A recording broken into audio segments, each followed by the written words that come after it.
राष्ट्रीय pulse polio लसीकरण मोहिमेसाठी जिल्ह्यात जनजागृती 28 जून रोजी मुलांना पोलिओचे 2 थेंब देण्याचे आवाहन। 2 थेंब प्रत्येक वेळी पोलिओवर विजय दरवेळी। महाराष्ट्र परभणी प्रतिनिधी रमेश मुंडे। परभणी जिल्ह्यातील मानवत येथे एका पल्स पोलिओ केंद्राची भेट दिली असता टिपलेले काही क्षण।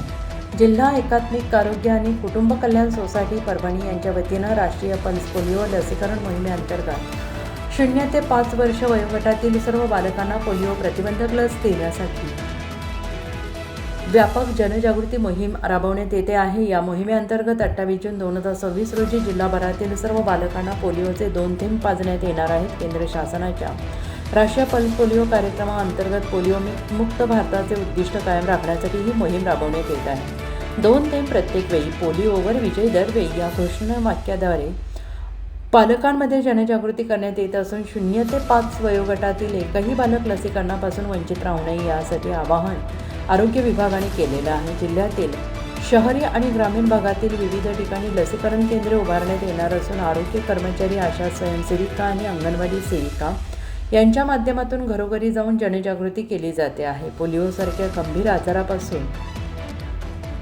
बालकांचे संरक्षण करण्यासाठी सर्व पालकांनी आपल्या पाल्यांना जवळच्या लसीकरण केंद्रावर घेऊन जाऊन पोलिओचे 2 थेंब पाजावेत असे आवाहन जिल्हा आरोग्य प्रशासनाने केले आहे। राष्ट्रीय पल्स पोलिओ लसीकरण मोहिमेबाबत जनजागृती करणारे फलक परभणी शहरात विविध ठिकाणी लावण्यात आले आहेत।